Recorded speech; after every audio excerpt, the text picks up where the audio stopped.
fine. And I mean, you know, I'm glad that I'm seeing that now more. That some school they kind of approach it more to, Me too. You know, like the wrestling and the judo and the takedown, and for now let's play guard and let's do this and do that. Because that's true. You know, somebody take you down, boo, you can play your guard and you'll be safe. But you know, play both. Let's help both. You know, have both in your pocket.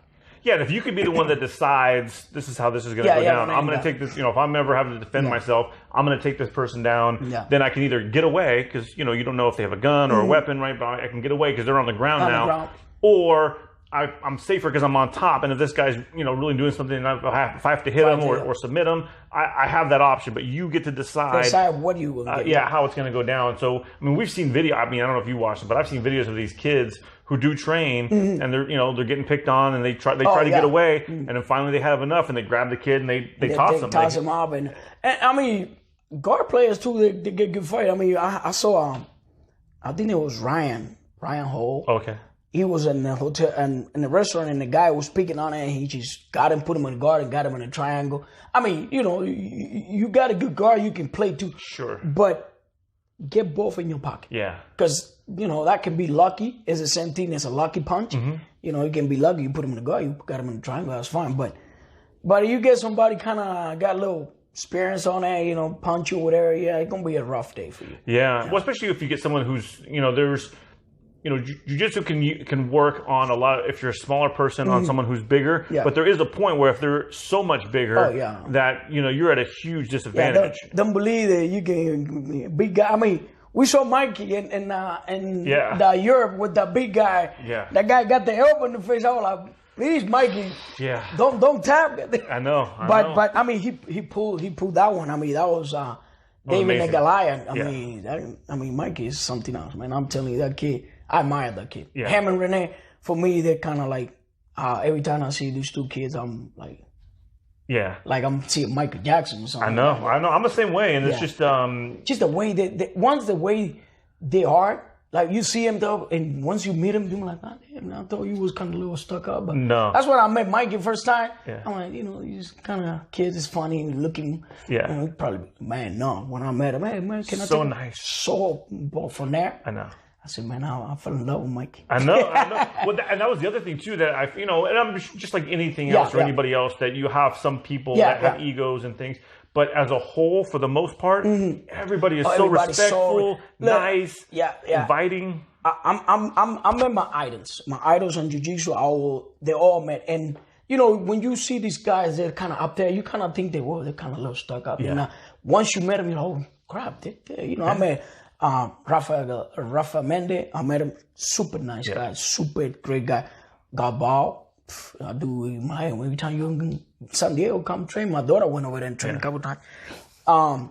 You know, all these guys that I met, that I'm seeing like an idol, like they're superstar in jiu-jitsu, they're great guys. I never met one that like can. And they probably have one of those, but and those are two of the best gyms in the world. Yeah. I mean, Atos and Art of Jiu-Jitsu. You know, I mean, there's something else. Yeah, they're like, I'm telling you, go there, make sure you go with your A game. Yeah, don't go there thinking that you're gonna be you gotta go with your A game. Yeah, first they got a line or soldiers there. They from blue to brown, they're gonna kick you, and if you pass that, they got the line of black belt, you're going to be like, what the hell? But they're pretty good. And that's the only way you're going to get better.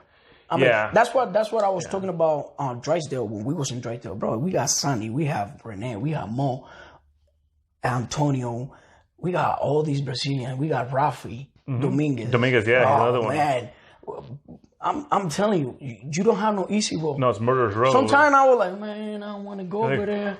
Every time I see Mo, I'm like, Mo, can you just relax? Mo is one of those that he's hype and he always going. I'm like, and every time I go to battle with these guys, man, that was crazy. Yeah. But those the guy helped me to become a champ. Yep. You know, I took Mo. We went to Boca Raton Open a long time ago. We took it to I said, let's go with my Cuban people. Mo was crazy. We got a story of Mo. He knows. And we competed, and you know, we won.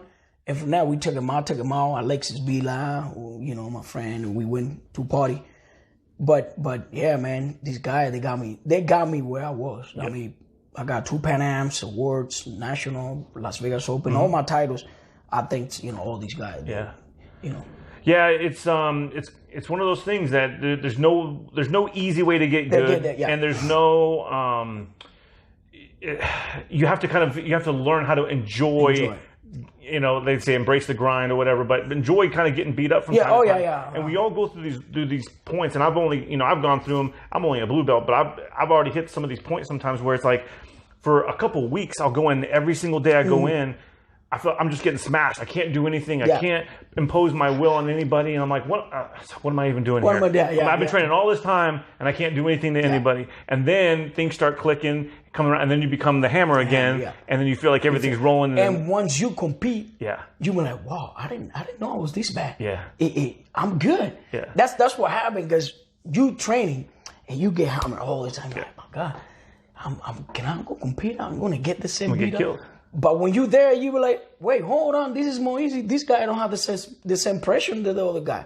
This guy don't have the same guard of Rene. If I'm able to kind of resist Rene guard for a while before he swim me, this one don't have not even the third of these guys. So I'm feel good. You know, like that's why when I getting ready to compete, I always go, you know, train with Rene a lot, you know, to see all the holes and you know, I train with Mikey and they put a whoop on me. But I'm kind of looking the entry and all that. So once that I'm going to compete with these guys, they're trying to put the same guard and they don't have that close, I'm getting able to catch that so quick and react. And also they help me up. They're like, dude, you got to do this. That's what I always come in. So they're not just beating you up. They're kind of beating you and they tell you what to do and later to do something else. Exactly. But that's the good thing too, because it's not, and I do this with anybody that I roll with. If I see something, I do something and I know they did the wrong thing. I'll after the round's over, I'll say, okay, remember when I did this? Don't put your hand here. After the round's over. After the round's over. Because, or sometimes in the middle of the round, it just depends.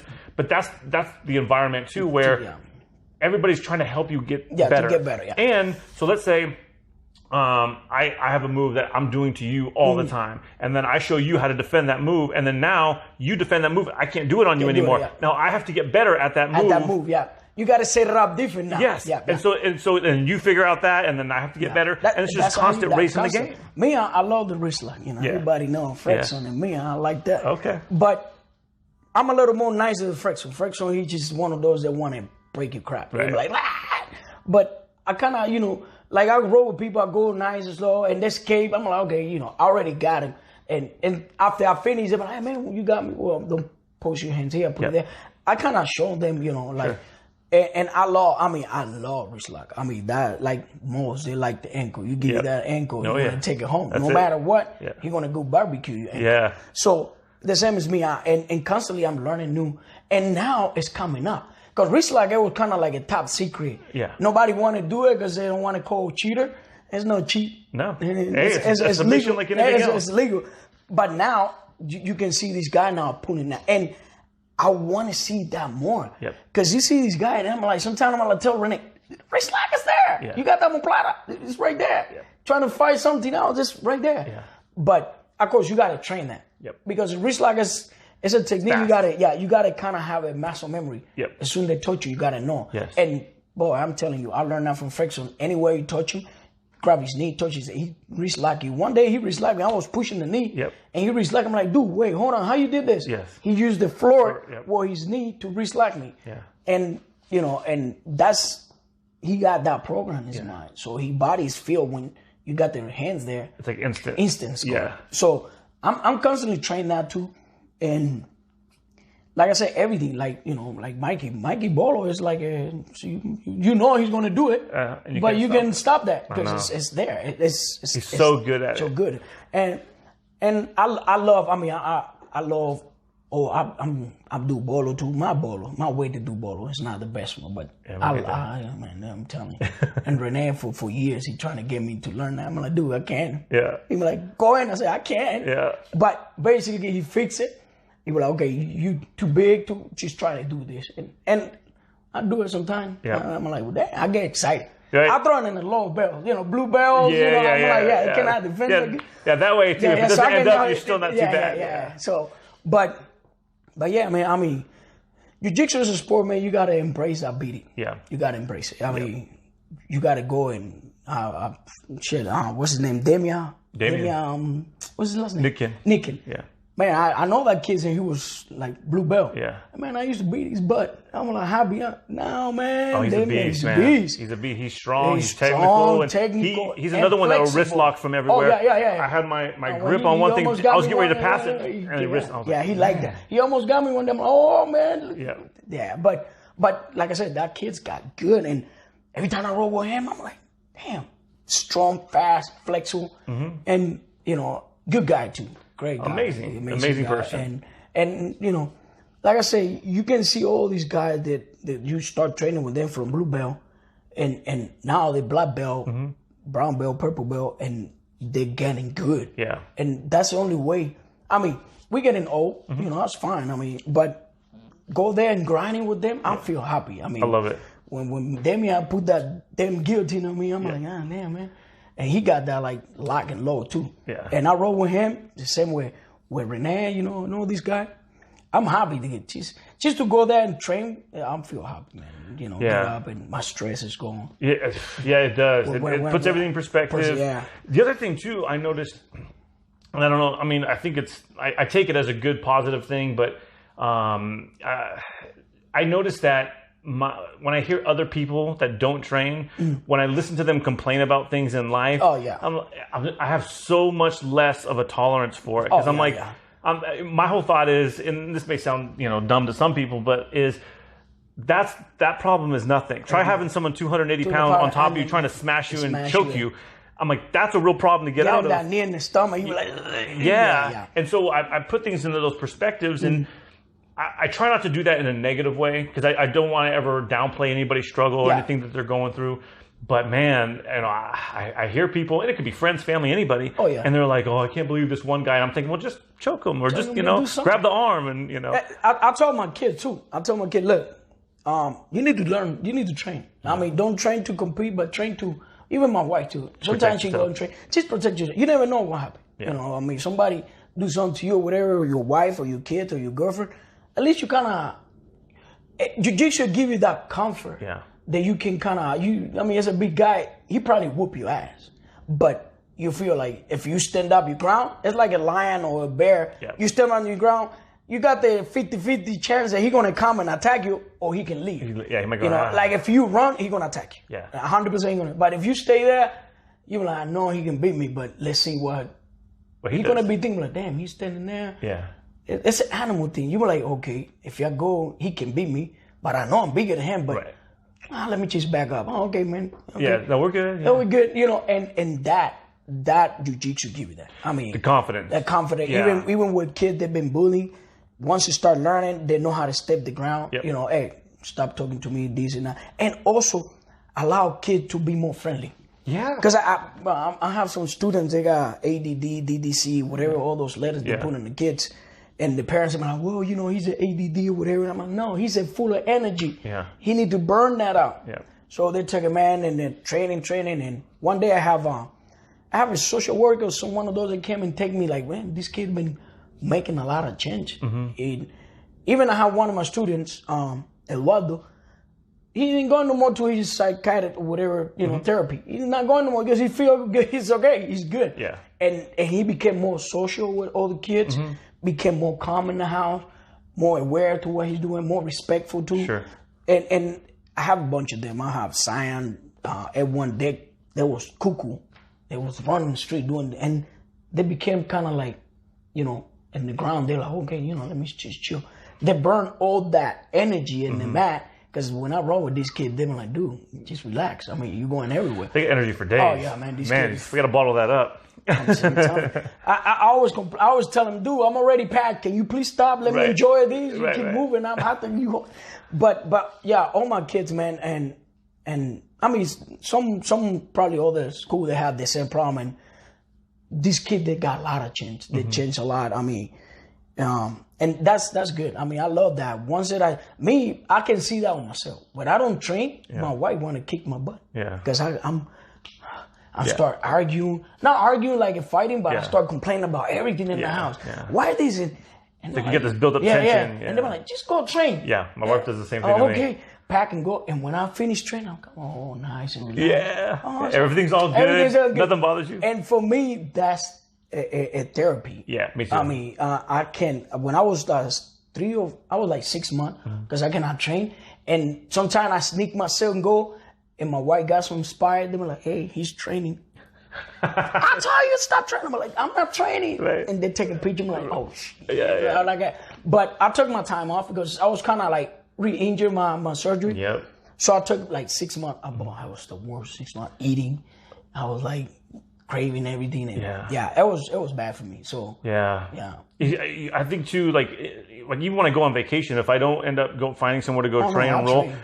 If I don't, like even just a week away, it's like you miss the culture, you miss the environment, you miss the love that everybody has for each other, and you miss the struggle, right? You miss someone on top of you trying to smash. That beating, you miss that. It becomes a weird thing where that becomes so much of a part of your life that you when it's not there, you miss it and you want it so bad. And I think for kids, like you were saying, with dealing with bullies, because look, bullies don't want a fight. They just want to put somebody down. They want to put them under the thumb. They want to embrace that fear. Yes. They want you to be afraid. Yeah. Believe me, as soon as you pop them, that's it. They become your friend or they never mess with you. Right. So, because I'm telling you, when I was a kid, I got bullied a couple of times. I'm going to tell you a story. It was a guy. I fought him 7 times. And then number 7, that's the only time I won. Yeah. But since that, he became my best friend. Yeah. I used to use glass, come before eyes. I got my hero hitting, breaking that, and punch me and hit me and all that. I fight, I got my legs broke.